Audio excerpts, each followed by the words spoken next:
Surat મનપાની grant હજુ પડતર અવસ્થામાં. સામાન્ય સભા પહેલા ડબલ એન્જિન સરકારમાં એક એન્જિન કેમ ખોરબે ચડાવવું પડ્યું જેવા પ્લેકાર્ડ સાથે વિપક્ષે વિરોધ નોંધાવ્યો હતો. મહાનગરપાલિકાની સામાન્ય સભા પહેલા વિપક્ષ નેતા પાયલ સાકરિયાની આગેવાનીમાં આપ કોર્પોરેટરે વિરોધ પ્રદર્શન કર્યું હતું. હાથમાં મત માટે ડબલ એન્જિન કામ માટે અલગ એન્જિન કેમ લખેલા પ્લેકાર્ડ લઈને આપના કોર્પોરેટર સામાન્ય સભાના ખંડની બહાર પહોંચ્યા હતા. નમસ્કાર, જય હિન્દ, જય ભારત. બધાને મારા જય શ્રી કૃષ્ણ. આજ રોજ સામાન્ય સભા હતી સુરત મહાનગરપાલિકામાં અને તમામ આમ આદમી પાર્ટીના નગરસેવકશ્રીઓ સાથે અમે લોકોએ વિરોધ નોંધાવ્યો. વિરોધ એ બાબતનો નોંધાવ્યો કે ગુજરાત સરકારમાંથી જે સુરત મહાનગરપાલિકાને અલગ અલગ પ્રોજેક્ટો માટે જે ગ્રાન્ટ મળવાની હોય છે, ગુજરાત સરકારમાંથી લેખિતમાં આપી દેવાયું સુરત મહાનગરપાલિકાને કે ભાઈ અમે આટલા પ્રોજેક્ટ માટે ગ્રાન્ટ નહીં આપીએ. તો કયા કારણોસર આવો જવાબ રાજ્ય સરકારમાંથી આવ્યો, પહેલો તો એ તપાસનો વિષય છે. અને સુરત મ્યુનિસિપલ કમિશનર દ્વારા એવી રીતે કઈ ભૂલ અથવા તો ઉલ્લંઘન નિયમનું કરવામાં આવ્યું કે જેના કારણે રાજ્ય સરકારમાંથી લેખિતમાં આપી દેવાયું કે અમે કોર્પોરેશનને ગ્રાન્ટ નહીં આપીએ. કોર્પોરેશનના જે મહત્વના પ્રોજેક્ટ છે એમાંનો પહેલો પ્રોજેક્ટ જેમાં વહીવટી ભવન બને છે, જેમાં માત્ર સુરત મહાનગરપાલિકાની બિલ્ડિંગ નહીં પરંતુ રાજ્ય સરકારની બિલ્ડિંગ પણ બનવાની છે. આજે એના 2 માળ બંધાઈ ગયા છે. ત્યારબાદ હવે રાજ્ય સરકારમાંથી લેટર આવે છે કે અમે ગ્રાન્ટ નહીં આપીએ. 9 મહિના પહેલા સુરતની અંદર ડુમસ સી ફેઝ વિકસાવવાના મોટા સપના સાથે મોટી વાતો સાથે શાસકોએ ખૂબ જશ લીધો, ખાતમુહૂર્ત કર્યું અને સુરતના લોકોને ભોળવવાનો પ્રયાસ કર્યો. પરંતુ કરોડો રૂપિયાનો પ્રોજેક્ટ જ્યારે સુરતના લોકો વચ્ચે મૂકતા હોય તો એના પહેલા શું કોઈ શાસકોનું આયોજન નહોતું કે ભાઈ ગ્રાન્ટ આવશે કે નહીં આવે?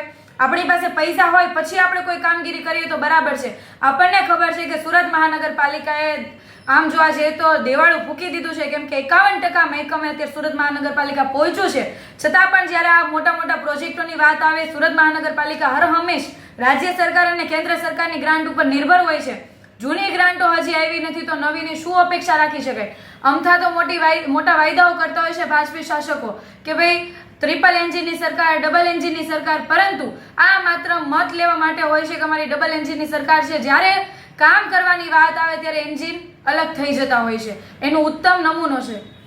એક બાજુથી એમ કહેવાય છે કે ભાઈ મોસાળમાં માં પીરસનારી હોય તો પછી બાળકને શું ખોટ પડે, સારામાં સારું જમી શકે.